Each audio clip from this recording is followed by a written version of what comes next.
So this is us gathered here for another session of the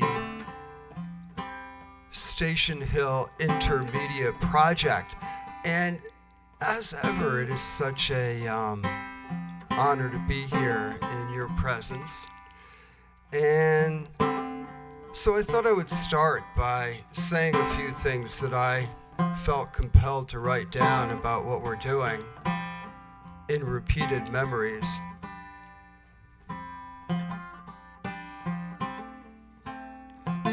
Which seems to be like a loop, you know?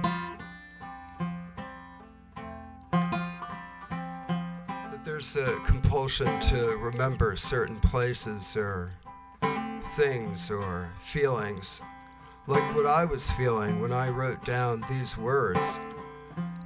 X, urban juncture, experimental retrospection, specificity of place and circumstance, the common locals of X-urban existence that might be familiar if even in caricature,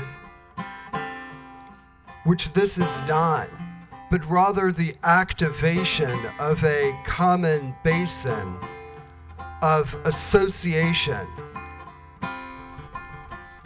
There's an asterisk. Associations that call in memory to fragments of your historical self, rather than your presence here tonight. And so by a hypermimesis, accessible through the magic of this place.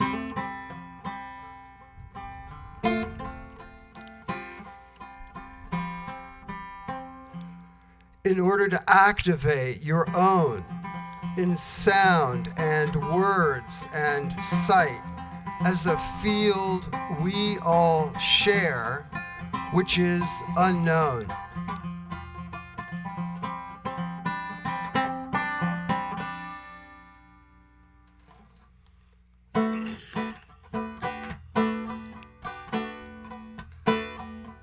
The text of Repeated Memories is drawn from Michael Ruby's book Fleeting Memories, part of his trilogy Memories, Dreams, and Inner Voices, which Station Hill published 10 years ago.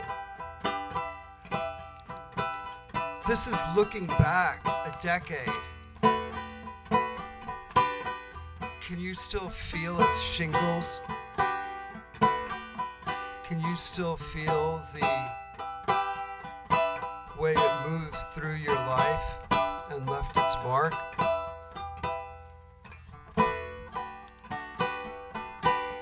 Yeah, the door to it is right here.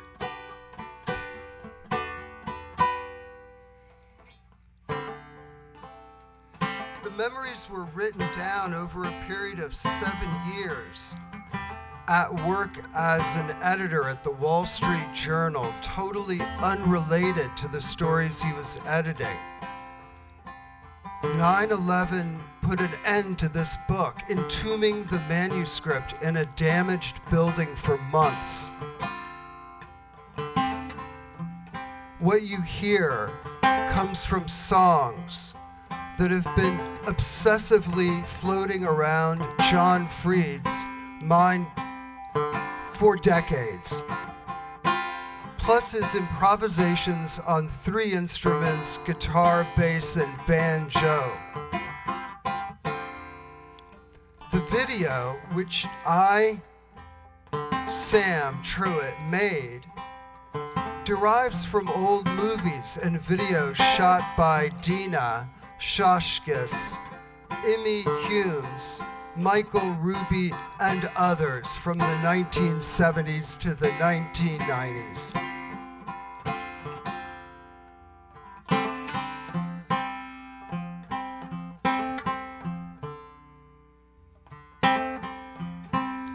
And now is another further way of opening a door to tonight's enactment. I would like to read the first paragraph of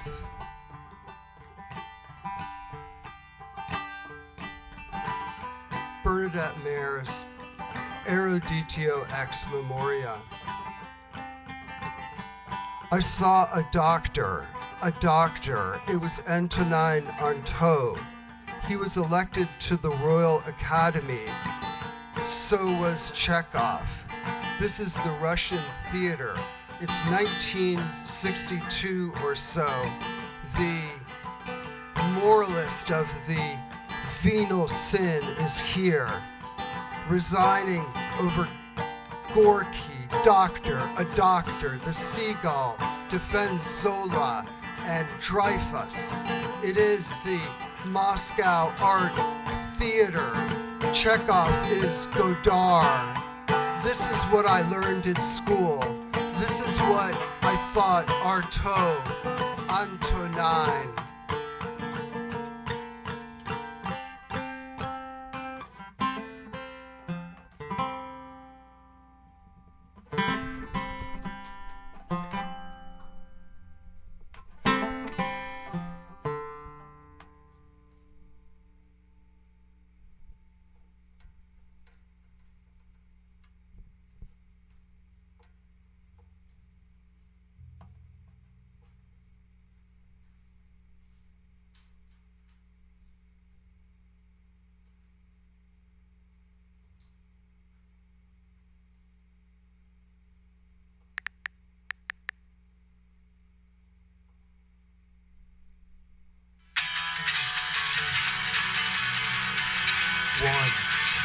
Steve Curran's backyard in South Orange during childhood. 2. Driving north on Ridgewood Road towards Montrose Avenue in South Orange. 3. The face of one of the Kendig brothers at Camp Kennebec in Maine in the early 1970s. 21. The dirt playground under the oaks near the kindergarten entrance to Marshall School. 22, the brook behind the first baseline of the Little League Majors diamond. 30, walking past the demolished high school on Broadway in Cambridge in 1981. 31, Steve Curran's backyard.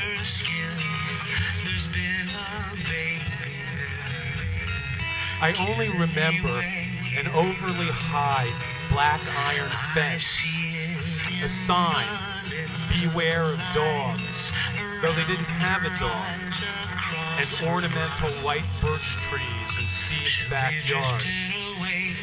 We never went in there.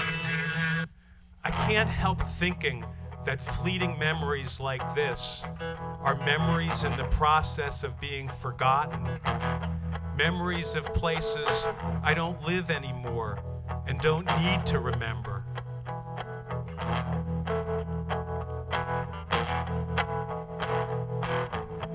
39. The tall rhododendron bushes outside the 4th grade entrance to Marshall School. 40. Driving west on Route 10 to Stony Brook Day Camp. 44. Andrea Menzel's living room on the night she had second thoughts about me in 9th grade. 45. Peter Goldman's house in Newstead during high school. 46.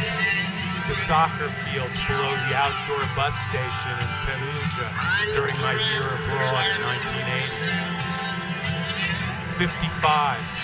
Steve Curran's backyard. 93. The sidewalk below Steve Weiss's house on Beach Spring Road. 94. Driving down Laurel Canyon Boulevard towards Sunset Boulevard during a visit to my sister Alice in Los Angeles in the 1970s. 95. The pond at the 11th tee at Mountain Ridge Country Club during the college vacation. 96. The ultimate Frisbee parking lot near Columbia High. 105. The curving panoramic road Road above the university in Perugia. 131, walking uphill on a late fall day to Dr. Strasberg's dentist office. 132, the tall rhododendrons outside the 4th grade entrance to Marshall School. I feel strongly there's something significant about this fleeting memory, and that's why it's repeated. I feel like something dead or disgusting was there that I didn't perceive consciously and thus don't remember. We used to dart in and out of those rhododendrons on little paths grooved into the brown dirt.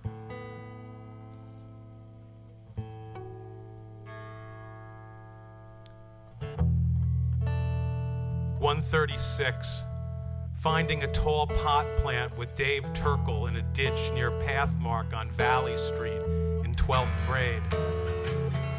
137, running up the endless last escalator at Port Authority to catch the last 107 bus to South Orange. 139, walking alongside a hedge to class at Domaine Université in Grenoble during my year abroad. 141, the U-Haul place in Union Square in Somerville the day before I moved to Providence in 1981. 153, Mitchell Price's front door in Maplewood during high school. 161, the candy store at the Little Business District on Ridgewood Road in Maplewood. 162, driving to Uppsala College in East Orange to see a rock concert during junior high. 163, the Rizdi coffee shop on Benefit Street in Providence during grad school. 179, playing tennis against Matt Waldor in high school. 180, Cliff Greenberg's house on Hartford Road.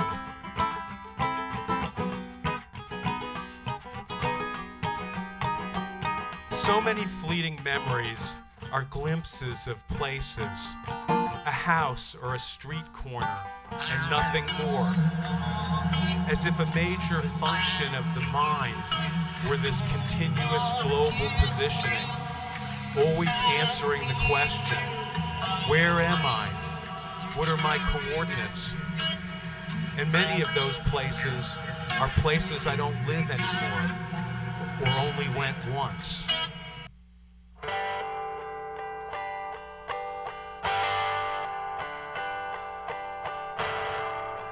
.192, parking with Louisa in front of a nice frame house in Rockport, Mass. on that fatal day, April 26, 1986. 193, drinking coffee at a bar before visiting Syracusa's amphitheater during my trip to Sicily in '89. 194, cousin Sophie Hart's apartment in Grandma Gert's building during childhood. 201, the hedge topped by spider webs at Domaine Université. I enjoyed looking at the spider webs as I walked to French class every morning in September 1980. I usually associate repeated memories with some hidden menace, but here I associate them with joy.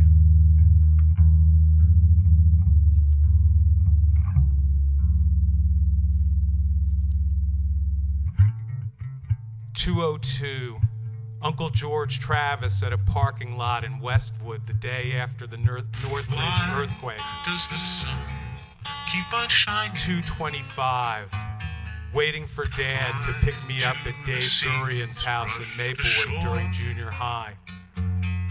.226, handing in Little League uniforms at the end of the season in 5th grade. If you don't love me .227, anymore, taking the train back to New York from the printing plant in Bethpage during my time at the Wall Street Transcript in the mid-'80s. 232, the corn plot near the tennis courts at Domaine Université. 233, the dark gray streets of downtown Chicago during a visit to my sister Liz in the 80s. 234, walking up that curving panoramic road in Perugia. Tonight, the city is full of wars. Moving along a curve is a complex changing of coordinates, and uncertainty about coordinates activates memory. This particular road led up to the best pizzeria in Perugia, where they had quattro stagioni e capricciosa.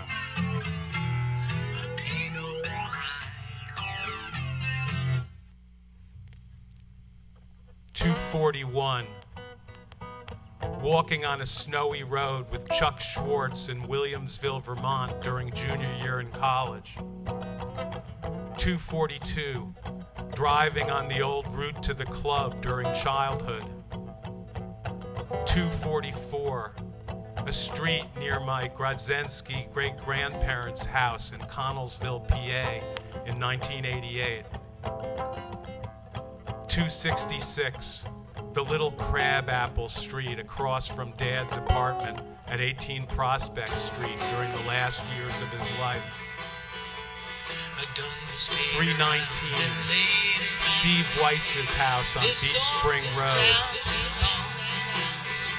320, looking at the huge Kenneth Snelson sculpture at Storm King Art Center in the late 80s. 322, Mitchell Price's front door in Maplewood.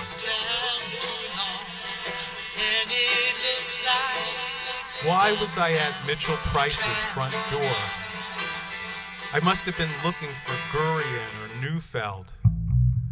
Why do I remember Mitchell looking strained through the small glass window, saying they weren't there? Was there something going on inside? Was there something going on with me? I wasn't finding the people I wanted to find. I wasn't sure where to go next.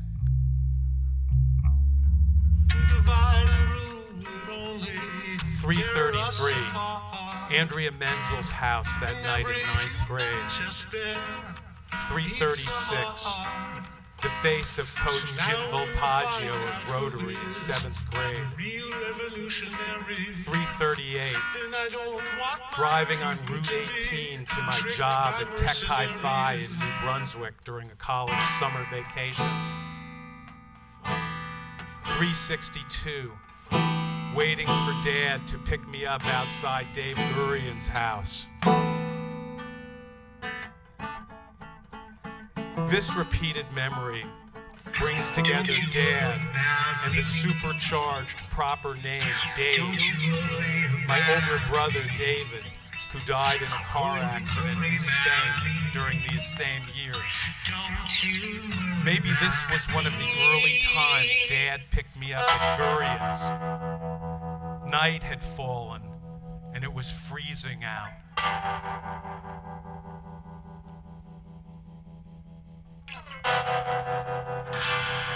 .367, seeing White Clover from Dina Shoshkas and John Freed's car in East Hampton in 1985.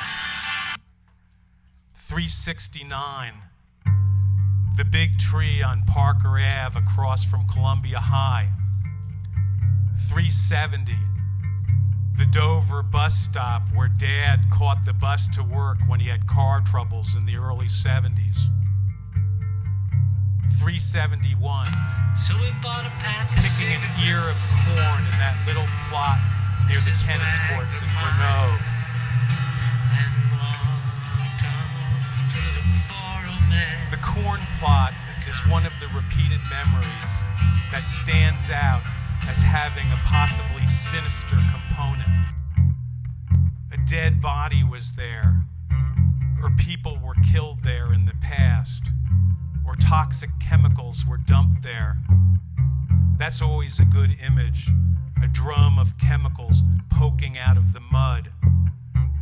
I snuck in there twice to steal an ear of the sweetest corn, which I boiled on my camping stove in the near-empty dorm.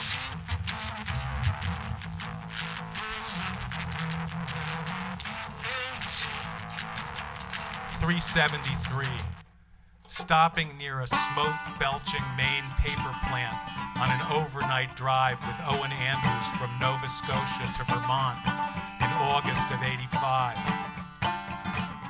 .377, the time Dave Turkle and I discovered the pot plant by Pathmark.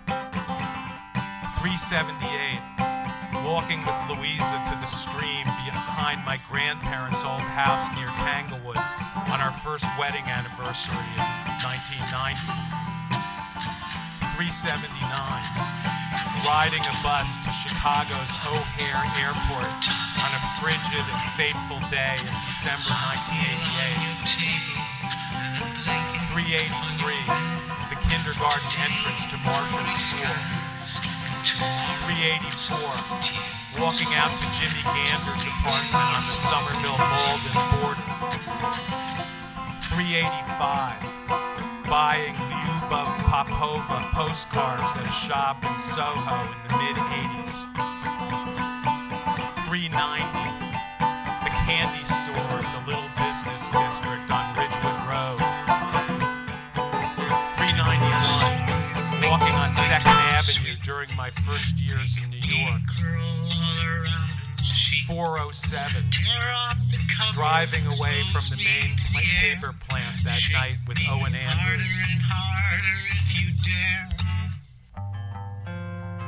In the middle of our overnight drive from Nova Scotia to Huntington, Vermont, Owen stopped and woke me to see this smoke-belching factory in the middle of nowhere, a frightening sight.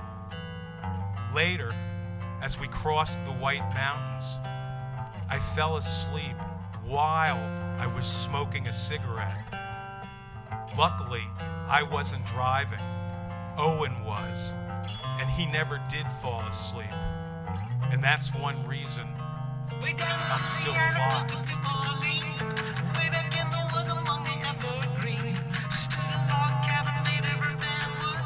.413, standing at the split rail fence along the 18th hole of the club during childhood.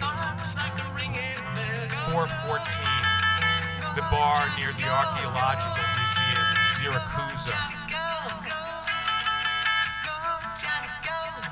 We remember places we only went once, new places. Much later, we forget them, because we'll never go back. If you want to increase your memory, go to new places, or go back to places where you used to be.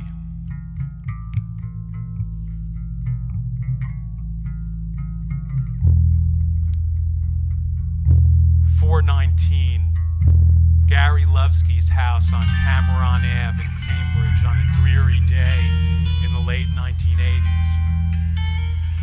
.420, cruising around the town of Catskill during our driving tour of the Northeast in 1994. .427, the face of Chuck Schwartz that time in Williamsville. .428, digging latrines with Boy Scouts in the sandy pine barrens in 6th grade. .430, watching Marilyn Monroe in Niagara at her apartment at 133 Garfield Place in '95. .431, Dave Turkle outside Pathmark. .438, attending a reading by Alice Lichtenstein under the Brooklyn Bridge in 1990. .439, waiting for the train back to New York from Bethpage. .454, taking the Red Line to Ashmont on a frigid day to visit my brother Sandy after his heart attack in 1981. 4:55, the doctor's office on South Orange Ave near Joe Zenti's house in 5th grade. 4:56, playing tennis with Steve Regal in Maplewood during a college vacation. 4:62, an afternoon of vandalism under the Oaks by the kindergarten entrance to Marshall School in June 1969.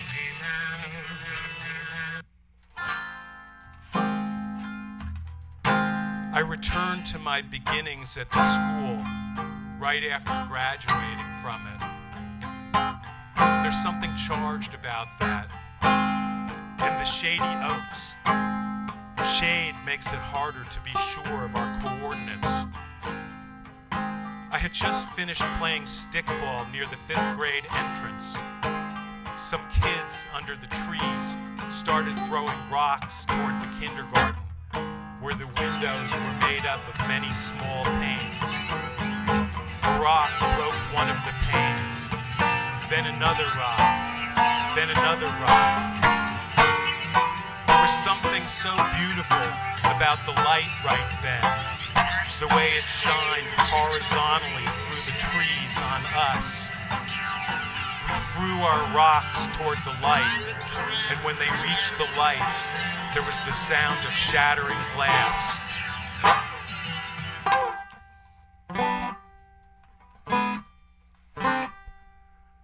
.473, the skinny park on the bend in the East River at Houston Street during my New York walks.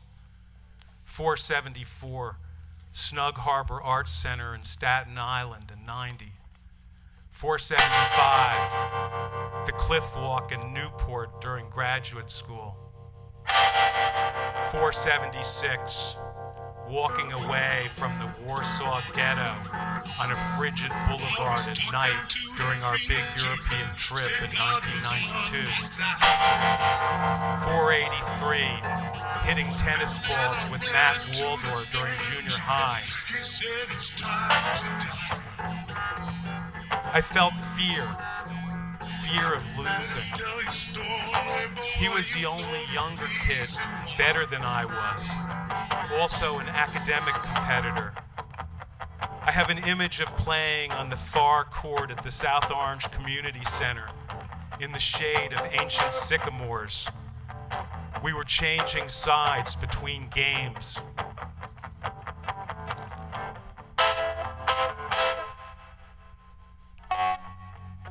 .491, watching the pathetic deer hunting scene in The Deer Hunter in college.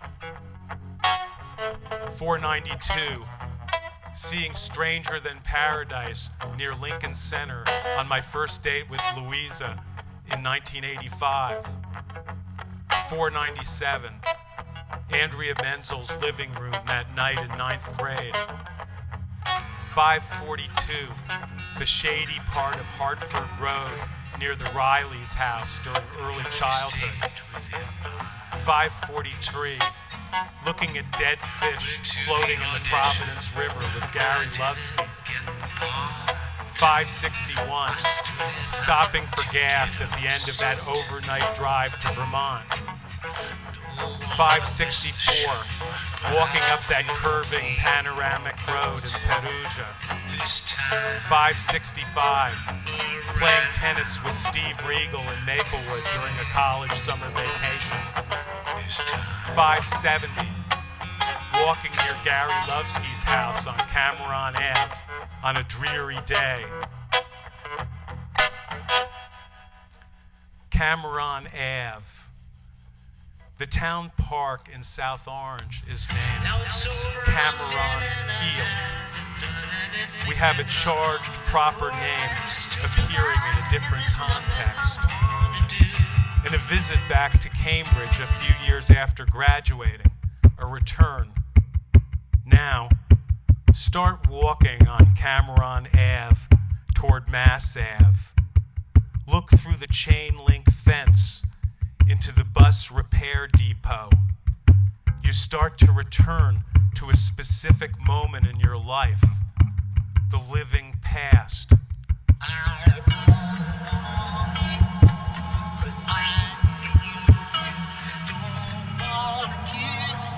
587, looking at the statue celebrating the invention of ether in Boston Common in 1985.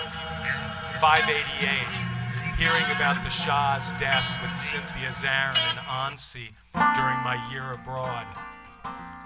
589, the bus arriving at Kennebec Jr. at the beginning of summer. 597, driving with Sarah Schechner and Gary Yellen to math teacher Halsey Stickles' house in Basking Ridge during freshman year. 598, picking corn that time in Grenoble. 638, driving past the Octagonal Church in Richmond, Vermont, near Lucy and Knox Cummins' house. 641, hanging out with Pam Ehrenkrantz and Jesse Rebo outside the candy store on Ridgewood Road during high school.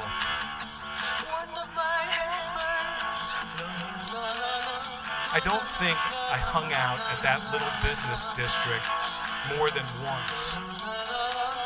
Its only significance to me was that I would pass it during my 40-minute walk home from an afternoon of talking with B. Binman. One lovelorn day, our gardener, Nick Giovata, saw me walking there and took pity on me and gave me a ride all the way to my house.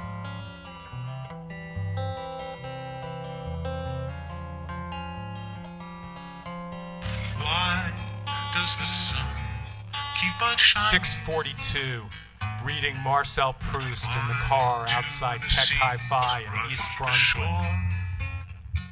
649, a boat trip with Uncle Milton and Aunt Miriam Handler near Moriches Inlet in 1991. 650, stopping for lunch in the cemetery in Pottsville, PA during our driving tour of the Northeast. 675, the row of trees at Marshall School planted in honor of dead and retired teachers. 676, playing tennis badly against Matt Waldor. 677, stopping for gas at the end of that overnight drive to Vermont. 689, handing in Little League uniforms at the end of a season. 690, walking with Peter Baker along the Seekonk River to the big cemetery in Providence. The Seekonk River is near where I lived for 2 years, but I never went there back then. Thus, a new place and a return. A cemetery. Cemeteries activate memory. Cemeteries are memories. I see Peter and me climbing up an embankment, muddy and reedy and smelling of toxic chemicals, and suddenly finding ourselves in the most beautiful cemetery.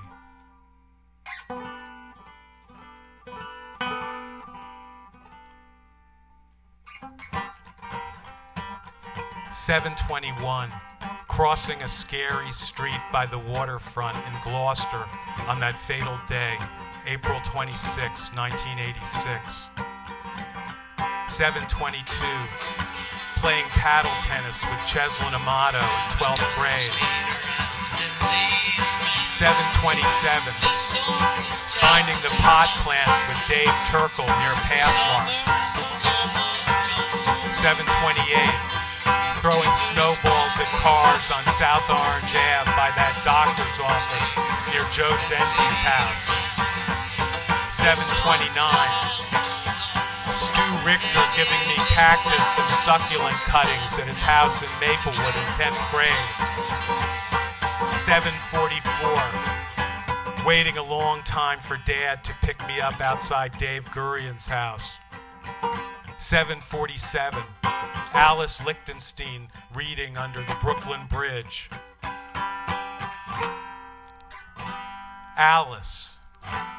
My big sister is named Alice. It's like when there's a Dave or a Steve. I had brothers named Dave and Steve. I walked to this reading through a dangerous maze of streets and highway off-ramps. I had a hard time finding the place, which was inside the Brooklyn Bridge, a space I had never imagined existing in all the years I crossed the bridge.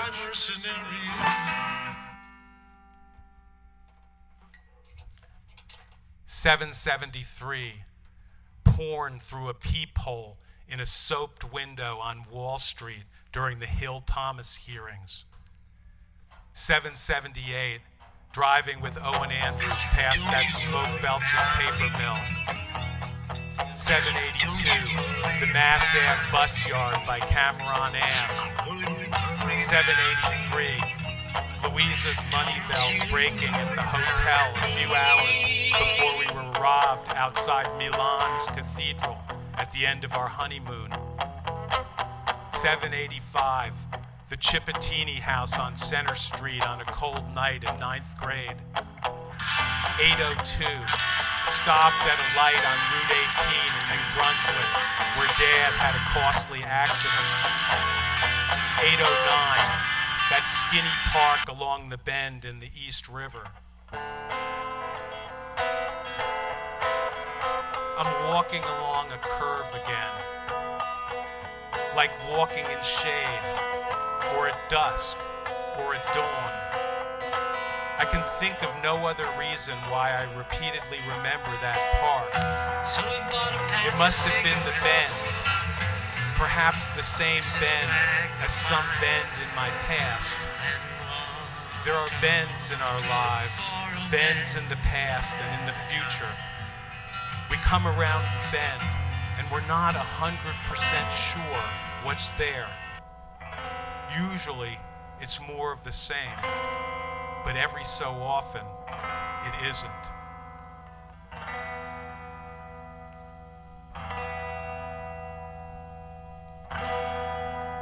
$8:10, a hellish time finding our way back to the thruway in Albany during our driving tour of the Northeast. 8:21, the rhododendrons outside the 4th grade entrance to Marshall School.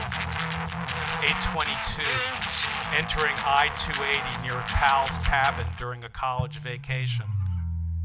8:23, walking past the original Tech Hi-Fi store at MIT during college. 8:35, the rhododendrons outside the 4th grade entrance to Marshall School. 8:38, driving past that octagonal church in Richmond, Vermont. The octagonal church was located on a sweeping curve in the Vermont town. If you want money, The first octagonal building I ever saw was a modern house in West Orange, feel on your built by tail. one of the wealthy members of our country club, Howard Tiger. Great sky. We stopped there one day when my father dropped off some papers in hopes of getting his business. But on the way out, Dad slipped and fell on the Tiger's new walkway of stone slabs embedded in the ground. It was mortifying for Dad, who had been keeping his multiple sclerosis a secret from customers for several years. Tell me a story to make the nighttime sweet. Make me curl all around and see. 840, Tear that off boat the trip with covers, Uncle Milton and Aunt expose me Miriam to the Hamber air. near Mauritius Shake Inlet. me harder and harder 847, if you dare. walking near Gary Lovsky's apartment on Cameron Ave in the fall after grad school. 848, visiting a Brooklyn art gallery with my brother-in-law Bill Wood a few months ago, the day after our twins were born. 872, the parking lot outside Pal's cabin after Dad's 70th birthday party in 1985. 873, that corn plot near Grenoble. 874, the bus station in Perugia. 875, walking with Peter Baker in that big cemetery. 878, a A magical afternoon at the Riley's house on Warwick Ave in first grade. The Riley's was another place near where I lived that I had never been before. The backyards were larger over there, between Hartford Road and Warwick Avenue. 2 backyards, back to back, were a world. Kids were playing and having fun on the warm spring afternoon, so different from my life with much older half-brothers.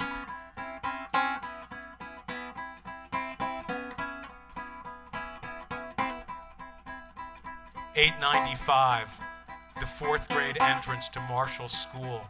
900, picking corn that time in Grenoble. 901, walking with Mac Gander on Winter Hill in Somerville shortly before I moved to Providence. 907, the Chippettini house on Center Street, where our house meetings were held in 9th grade. People tried to bridge the, quote, generation gap in this mansion near South Orange's border with Newark. One time, my poodle, Sheik, followed me inside and hid deep under a couch and snarled at everybody who tried to get him out. It was very traumatic for me. I don't know how we got him out in the end. Sheik had been attacked by a German Shepherd when he was little and would only let Dad pick him up after that.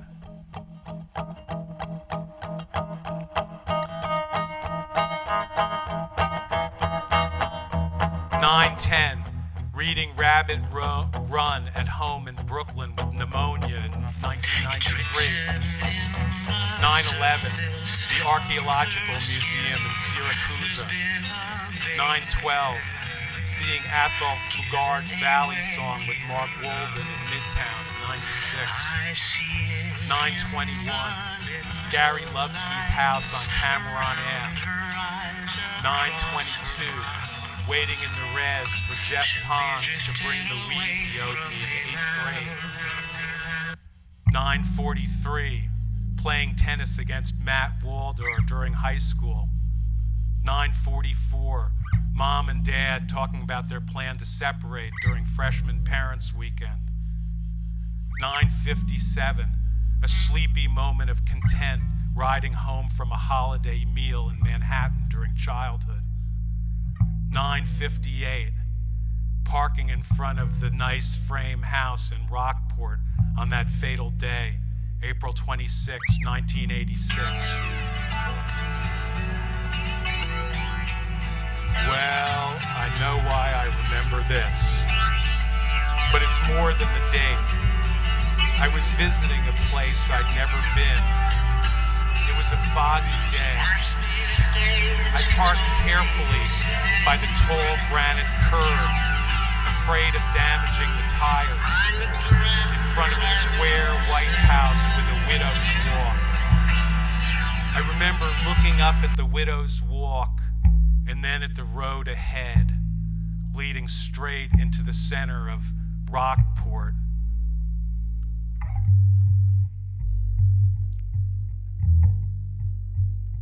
$9.59, handing in my Rotary uniform at the end of a Little League season. $9.64, that boat trip with Uncle Milton and Aunt Miriam. $9.67, walking up the curving panoramic road in Perugia. $9.68, the memorial trees at Marshall School. $9.92, that crabapple tree across Prospect Street from Dad's apartment building during the last years of his life.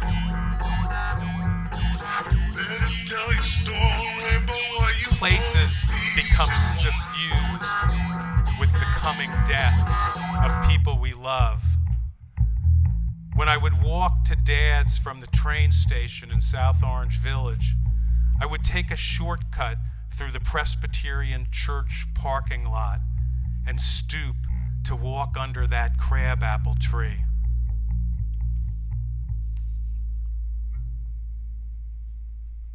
"2007, that time the cops caught us throwing snowballs at cars from inside the fence of the VA hospital. 2009, a huge party suddenly arriving at a sleepy seafood place in Catania during my trip to Sicily in 1989. 1017, walking up that curving panoramic road in Perugia. 1019, playing catch with Joe Zenti in the melting snow in the next-door neighbor's yard. 1022, that peep show on Wall Street during the Hill Thomas hearings. During my period of New York walks, Knox Cummin and I toured Lower Manhattan on one of the days of the Hill Thomas hearings, missing some great TV. At a decrepit building, Knox noticed a small hole in the soaked windows along the street. We looked through the holes and saw a series of changing pornographic images. Too bad I didn't have a recorder with me so I could perfectly describe them and titillate people.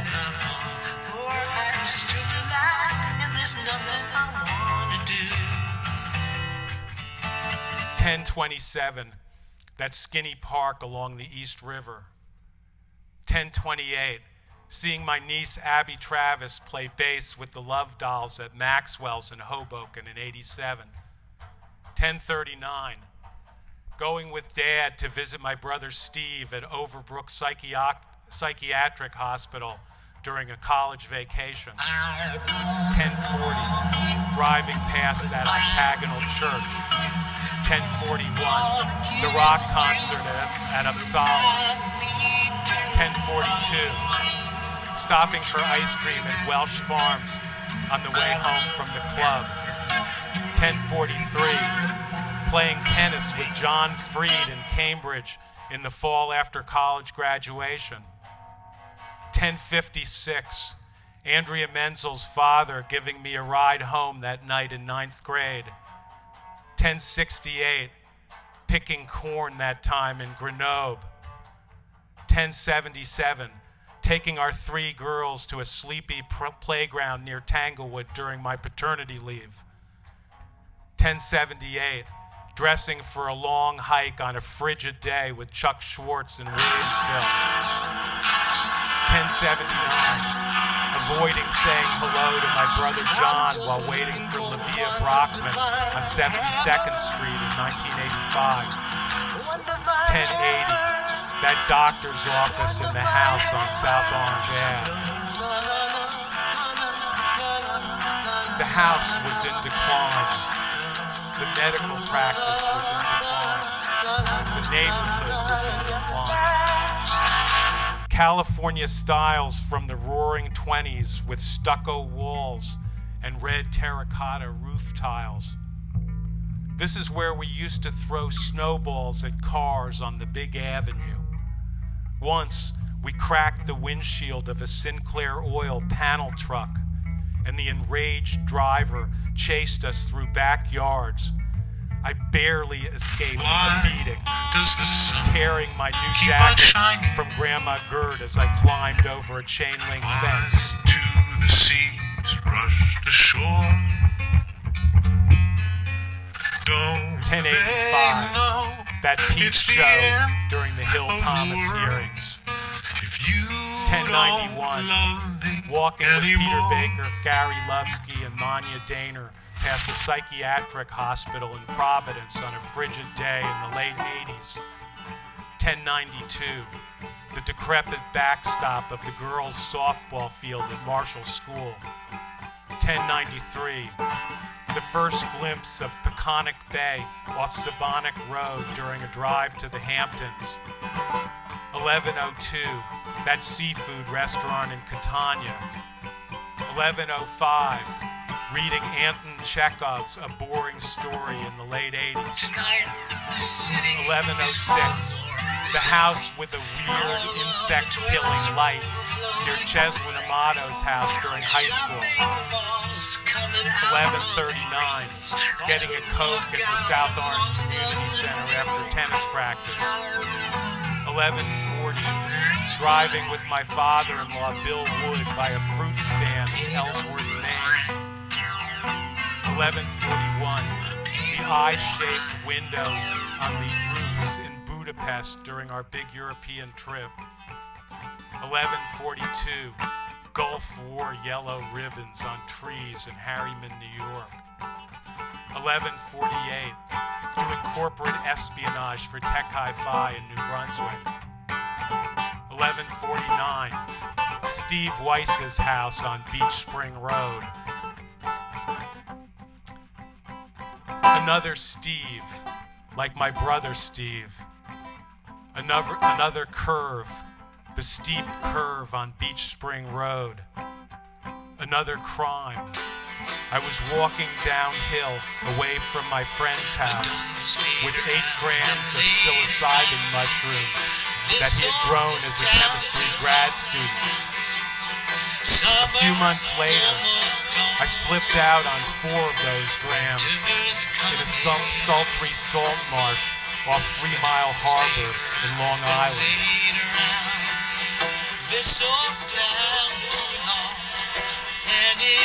11:60, a Martinet LA cop directing traffic on the day of the Northridge quake.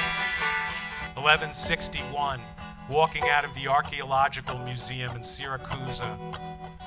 11:81, flirting with Tanya Lerman on the train from Boston to New York during sophomore year.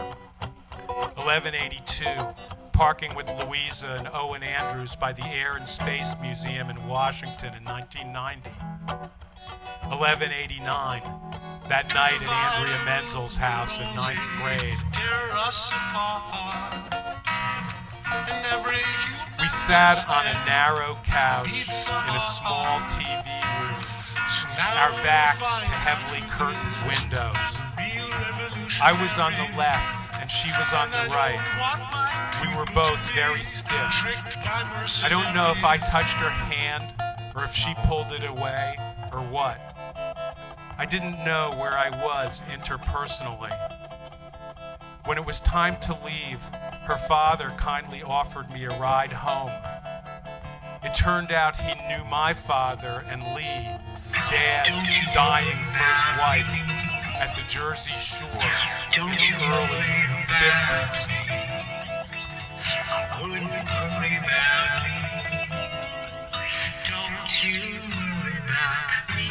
12:09, leaving Fran Nathan's apartment on 89th Street after a Thanksgiving dinner during college. 12:10, marveling with Chuck Schwartz at all the new snow outside the window in Williamsville. 12:22, that afternoon at the Riley house in first grade. 12:23, looking at the house with the Widow's Walk in Rockport on that fatal day, April 26, 1986. 12:34, the shady playground at Marshall School during a visit back to South Orange. 12:40, hearing about the Shah of Iran's death with Cynthia Zarin in Annecy. Another place only visited once. I was obsessed with the Shah of Iran after Jimmy Carter took him in the year before, leading to the, quote, hostage crisis. We were walking through an outdoor market with a newsstand. Well past the newsstand, I suddenly turned around and saw the headline. I remember we were kind of antsy in Annecy because we camped at a campground by the lake and had to leave our stuff there where it could get ripped off.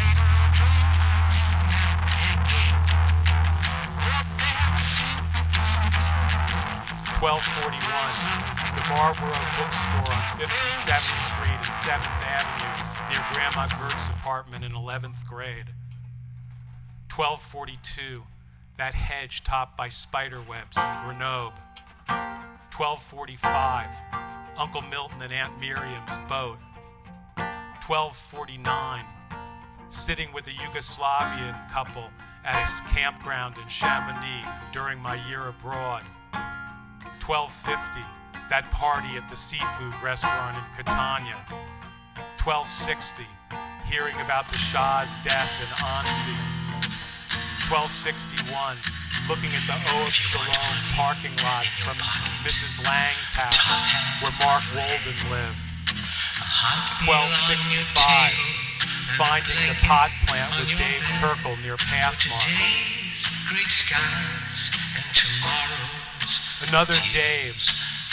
And Pathmark. Mom went out with the CEO of Pathmark a few years later. And committing a crime activates memory. I remember Dave leading me down to the ditch behind the Pathmark parking lot one fall day after school and showing me this huge pot plant. We picked it, climbed up the other side of the ditch, and headed toward his house. I soon had a massive allergy attack from the ragweed in the ditch. But this one pot plant lasted me for the rest of a somewhat abstemious senior year in high school.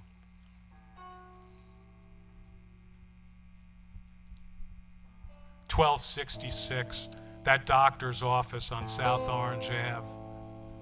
$12.67, walking up the path through the dogwoods on Flood's Hill during the last years of Dad's life. $12.72, reading The Tale of Genji at home in Brooklyn in '98. $12.73, waiting for Ben Blackmer at a recording studio during my visit to Cincinnati. $12.82, waiting for soft ice cream in Montauk with Lucy Cummin in 1990. $12.83, those mushrooms at Steve Weiss's house.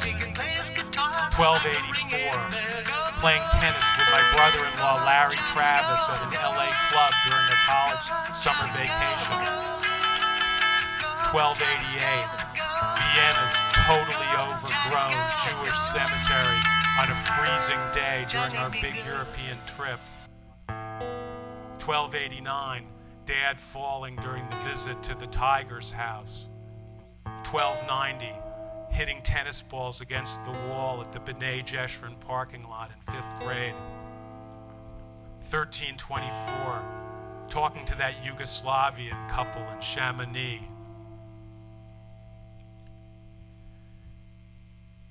Yet another place I only went once. On the same trip as Annecy, strangely. A campground again. The insecurity of leaving your stuff at a campground. It was the end of a memorable day, taking a cable car up the massif above the Vale of Chamonix and hiking to a still frozen lake.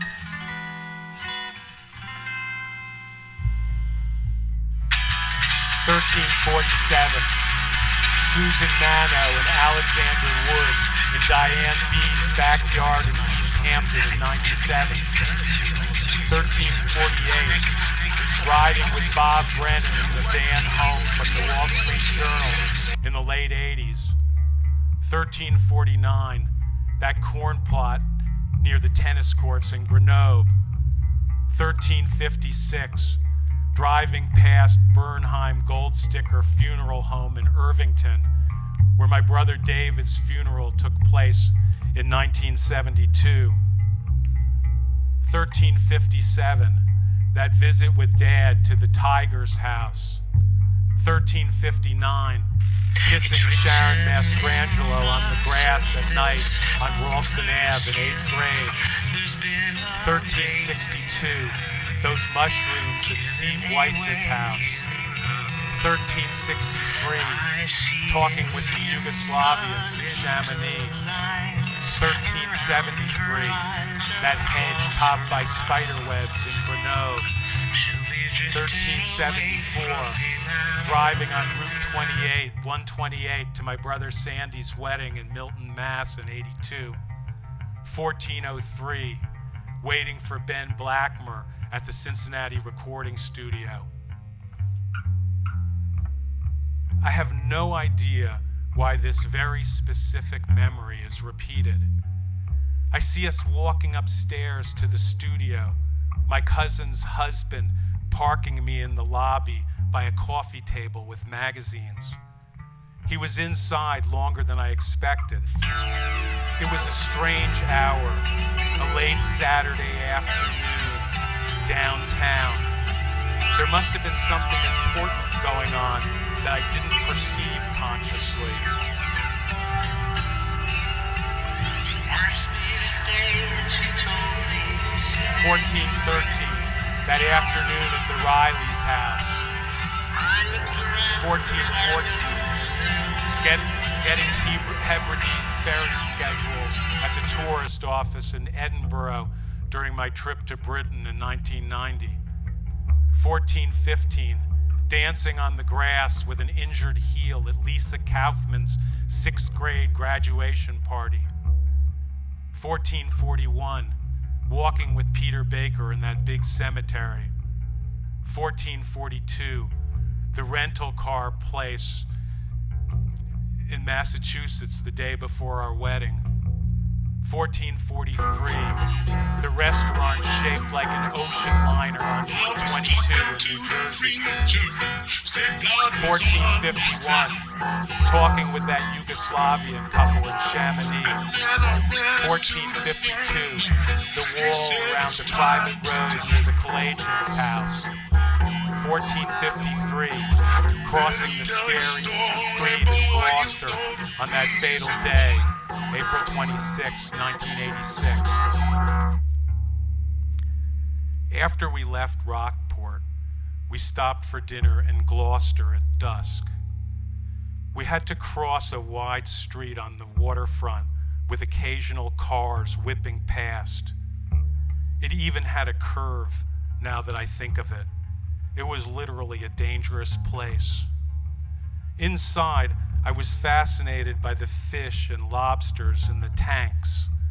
I wasn't thinking about my father. And then, alone at the table for a moment, I had this thought: Dad is going to die. And I became distraught. When Louisa came back, she said, "Do you want to call him?" "No," I said. We learned later that he had already died. the empty stage within my heart. 1457, Went to the audition. that bar But near I the didn't Archaeological get Museum in far. Syracuse. I stood in line to 1458, get a the seat. funicular in downtown Grenoble.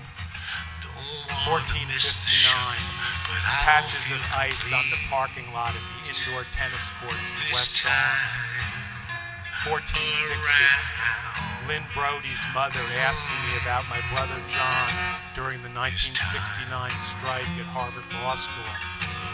1477, that seafood restaurant in Catania. Once again, a place I only went one time.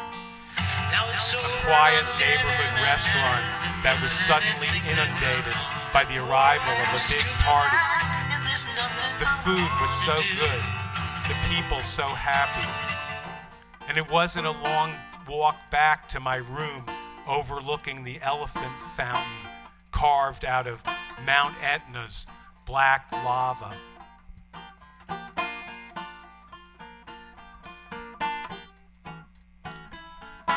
1493, that peephole in the soaped window on Wall Street. 1494, sitting at the desk in my dorm room at Domaine Université. 1503, Alice Lichtenstein's reading under the Brooklyn Bridge. 1504, dropping off Aunt Miriam's niece, Tammy Benyami, on the Upper West Side after a Passover in the late 80s. 1505, that corn plot near the tennis courts in Grenoble. 1508, picnicking with Uncle Milton and Aunt Miriam near Marich's Inlet.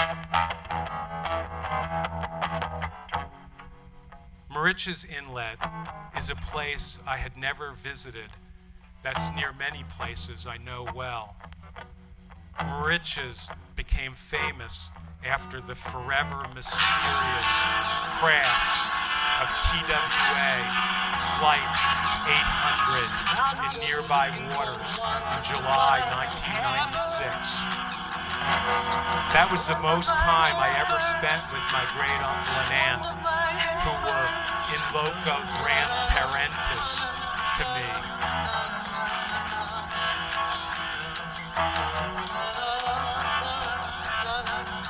(1514), leaving the Archaeological Museum in Syracuse. 1519, that frigid day with Peter Baker, Gary Lovsky, and Manya Daner near the psychiatric hospital. 1520, drinking sangria by the fountain of Arethusa in Syracuse. 1521, Mitchell Price's front door. 1522, the rhododendrons outside the 4th grade entrance to Marshall School. 1527, hearing about the Shah's death in Ansi. 1530, that seafood restaurant in Catania. 1541, playing softball in Steve Kern's big side yard. 1542, looking toward the B'nai Israel parking lot from Andy Freundlich's house in 7th grade. 1552, waiting for Ben Blackmer at the recording studio. 1553, Columbia High tennis coach Vic Lomican at the South Orange courts. 1554, looking at oyster weed in the parking lot of the Bethpage printing plant. 1555, picking corn that time in Grenoble. 1571, waiting for Ben Blackmer at the recording studio. 1575, that seafood restaurant in Catania. 1586, the Besser's Kitchen in South Orange. 1587, playing tennis with Steve Regal in Maplewood during a college summer vacation. Another Steve, one of my best friends and academic rivals in high school. I see myself driving Dad's Delta 88 over to Memorial Park. I never played on those courts until that summer. After playing with Reegs, I would drive to work at Tech Hi-Fi in New Brunswick, listening to Brahms or oldies or country music, depending on the summer.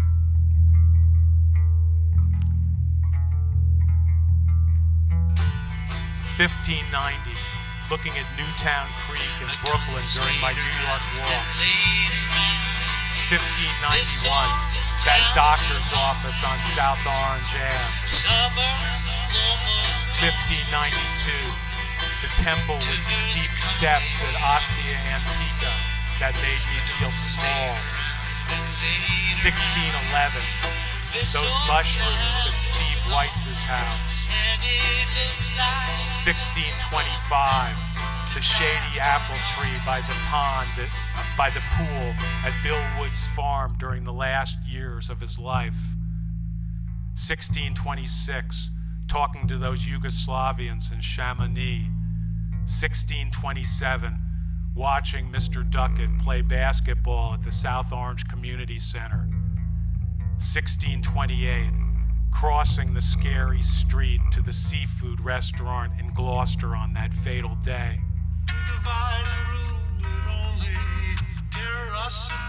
I wrote that last memory on September 10th, 2001, a day before Al-Qaeda destroyed the World Trade Center across the street from my workplace. This list of memories, which I wrote at work and kept in my desk there, was inaccessible for several months before it was retrieved by a hazmat team.